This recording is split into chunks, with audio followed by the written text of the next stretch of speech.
Assalamualaikum warahmatullahi wabarakatuh.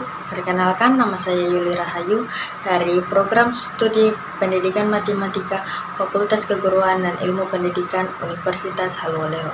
Di sini saya akan memaparkan materi teknologi informasi yang terdiri atas perkembangan revolusi industri, komponen utama komputer, sistem operasi Linux dan Windows, Mendeley, dan Internet Explorer. Perkembangan revolusi industri.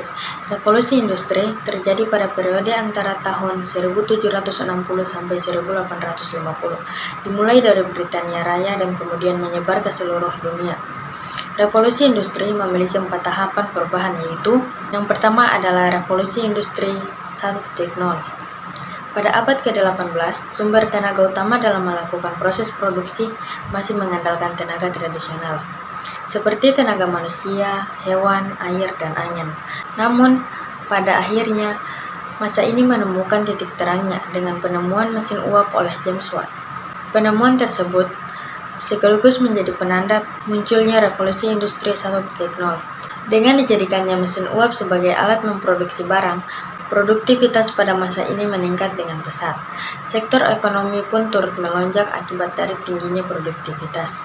Selain itu, masyarakat sudah terlepas dari feodalisme dan dapat melakukan proses produksi tanpa harus memikirkan lahan yang luas. Yang kedua, revolusi industri 2.0. Pada awal abad ke-20, revolusi industri yang kedua ini ditandai dengan ditemukannya tenaga listrik. Pada masa ini, mobil-mobil sudah mulai diproduksi secara massal. Namun, proses produksi tersebut terkendala dengan waktu produksi. Setiap mobil harus dirakit secara bergantian di titik yang sama oleh satu orang perakit mobil. Sebagai jalan keluarnya, muncul sistem lini produksi atau assembly line. Assembly line beroperasi menggunakan ban berjalan atau conveyor belt. Dengan adanya sistem lini produksi ini, sistem proses produksi berubah menjadi spesialisasi. Tidak hanya sektor transportasi, revolusi industri 2.0 juga memberikan pengaruh yang kuat pada Perang Dunia II. Masa-masa Perang Dunia diisi dengan mass production atau produksi massal untuk pembuatan tank, pesawat tempur, dan senjata. Berikutnya, revolusi industri 3.0. Masih pada abad ke-20, partisipasi manusia pada abad ini mulai berkurang dengan dimulainya era digital. Banyak teknologi mesin analog yang sudah beralih menjadi teknologi-teknologi canggih secara digital, seperti menghitung rumus formula, mengirimkan dokumen jarak jauh, hingga mengatur manajemen keuangan dapat dilakukan oleh komputer. Setelah adanya revolusi 3.0 ini, masa industri perubahan bertransisi menjadi masa informasi. Untuk sektor manufaktur, revolusi ketiga ini merupakan revolusi paling penting dikarenakan manufaktur sangat sulit dilakukan oleh manusia dan membutuhkan tingkat tinggi dalam ketelitian juga ketepatan. Revolusi industri 4.0. Beralih ke masa sekarang, revolusi industri dimulai pada tahun 2000 hingga saat ini. Bisa dikatakan revolusi industri 4.0 merupakan upgrade besar-besaran dari teknologi revolusi industri 3.0. Pada 4.0 ini, revolusi terfokuskan pada perkembangan dunia digital seperti IoT atau Internet of Things, pertukaran data seperti cyber physical, cloud computing, dan cognitive computing, tenaga manufaktur, dan banyak lagi. Perubahan revolusi ini memberikan perubahan yang sangat signifikan dalam seluruh aspek. Tidak lagi terfokus pada sektor industri, kini semua bidang seperti pekerjaan, pendidikan, hingga pola hidup masyarakat sehari-hari. Intinya, revolusi industri 4.0 menerapkan digitalisasi untuk seluruh aspek dalam kehidupan. Materi selanjutnya, komponen utama komputer. Komputer adalah benda wajib yang harus dimiliki di era digital seperti sekarang. Banyak hal yang bisa dilakukan dengan bantuan komputer. Sistem komputer terdiri dari 3 komponen penting, yaitu yang pertama, hardware atau perangkat keras. Hardware merupakan perangkat keras yang kasat mata dan memiliki wujud fisik yang dapat diraba. Hardware pada komputer masih dibagi lagi menjadi 4 bagian, yaitu yang pertama input device atau perangkat masukan. Yang termasuk dalam input device ini adalah keyboard, mouse, webcam, dan juga scanner. Yang kedua, processing device atau perangkat proses. Yang termasuk dalam processing device adalah CPU atau Central Processing Unit. Peran CPU sangat penting di dalam sebuah komputer karena merupakan otak dari sistem komputer. CPU sekaligus juga perangkat yang mengatur semua perangkat internal dan eksternal di komputer. Selanjutnya, output device atau perangkat keluaran. Perangkat keluaran adalah perangkat yang memberikan atau mengeluarkan hasil dari data yang masuk dan telah diproses. Yang terakhir, storage device atau perangkat penyimpanan. Perangkat ini adalah alat yang digunakan untuk menyimpan berbagai data. Software atau perangkat lunak. Komponen sistem komputer selanjutnya adalah software. Berkebalikan dari hardware, software adalah komponen yang tak kasat mata. Software dalam komputer adalah komponen penting karena berperan menjalankan segala perintah yang masuk ke hardware. Contoh software diantaranya adalah Windows XP, Windows 2000, Windows 7, Linux, iOS, dan lain-lain. Software aplikasi adalah kategori untuk software yang digunakan oleh user untuk menyelesaikan sebuah tugas tertentu.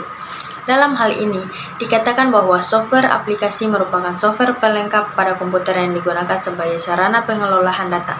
Sedangkan software tambahan adalah software yang menjalankan tugas-tugas khusus atau tambahan sekaligus melindungi hardware.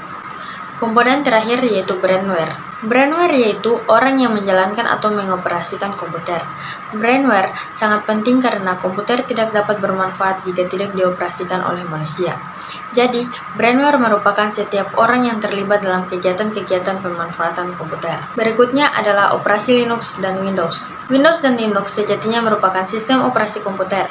Bedanya, Windows merupakan sistem operasi tertutup dan komersial. Pengguna harus membeli lisensi kepada perusahaan yang mengembangkan, yakni Microsoft. Sementara Linux merupakan sistem operasi open source atau gratis yang biasa dikembangkan oleh siapapun. Windows merupakan sistem operasi yang dilengkapi dengan antarmuka pengguna grafis, dengan desktop yang memungkinkan pengguna untuk melihat semua file dan video. Versi pertama Windows dirilis pada tahun 1985. Sementara itu, Linux merupakan sistem operasi open source berbasis Unix, dibuat pada tahun 1991. Sistem operasi Linux juga dilengkapi dengan antarmuka pengguna grafis, dengan beberapa perangkat lunak yang diperlukan yang digunakan setiap hari. Sistem operasi ini juga digunakan di komputer desktop, perangkat seluler, konsol game, perangkat penyimpanan digital, pembaca e-book, kamera, dan perekam video yang menjalankan Linux. Materi selanjutnya yaitu Mendeley. Saat ini banyak sekali bermunculan perangkat lunak, citation, dan referensi manager yang menawarkan berbagai fitur yang memudahkan penulis maupun dosen pembimbing untuk melacak keaslian referensi yang digunakan oleh mahasiswanya. Salah satu perangkat lunak citation atau reference manager yang belakangan ini mencuri perhatian banyak pihak adalah Mendeley. Mendeley adalah sebuah perangkat lunak yang kelahirannya diilhami oleh sebuah upaya untuk mengintegrasikan citation dan reference manager ke dalam sebuah jejaring sosial. Dengan jejaring semacam ini, peneliti di berbagai belahan dunia dapat berkolaborasi dan melakukan sharing data penelitian. Perangkat lunak Mendeley saat ini tersedia dalam dua versi, yaitu Desktop Edition dan Institutional Edition. Mendeley Desktop Edition adalah perangkat lunak citation dan reference manager yang bisa didapatkan secara gratis dan sangat kompatibel dengan program pengolah kata Microsoft Word 2003, 2007, dan 2010, Macworld 2008, 2011, OpenOffice atau LibreOffice 3.2, dan BibTeX. Beberapa fitur yang menjadi andalan Mendeley antara lain yaitu, yang pertama, dapat berjalan pada Microsoft Windows, Mac, ataupun Linux. Yang kedua, menampilkan metadata dari sebuah file PDF secara otomatis. Yang ketiga, backup dan sinkronisasi data dari beberapa komputer dengan akun online. Yang keempat, Smart Filtering atau tagging. Yang kelima, PDF Viewer dengan kemampuan anotasi dan highlighting.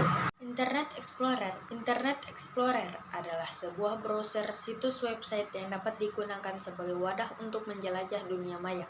Internet Explorer dapat diunduh secara gratis dan menjadi web browser bawaan pada sistem operasi Windows. Microsoft Corporation adalah perusahaan yang menciptakan dan mengembangkan Internet Explorer hingga sampai saat ini. Internet Explorer dapat dikatakan salah satu web browser tertua pada yang lainnya. 4 tahun setelah Internet Explorer dirilis, presentasi keseluruhan pengguna web browser tersebut mencapai 95%. Namun, hingga saat ini pengguna Internet Explorer terus berkurang karena banyaknya web browser baru yang mulai bermunculan. Internet Explorer tercipta berawal dari web browser Mosaic dan perusahaan Spyglass. Dengan melisensikan Mosaic, Microsoft akhirnya berhasil menciptakan sebuah web browser yang bernama Internet Explorer. Awalnya, Microsoft melihat pangsa pasar di web browser sangat besar. Selain itu, masih jarangnya web browser pada abad 19 membuat Microsoft berinisiatif menciptakan Internet Explorer. Microsoft tidak ingin menghabiskan waktunya untuk menulis source kode web browser dari nol. Maka dari itu, Microsoft menemui Spyglass dan melisensi Mosaic. Namun, Microsoft tetap memodifikasi source kode di dalamnya dan terciptalah Internet Explorer. Sekian materi yang dapat saya sampaikan. Saya ucapkan terima kasih.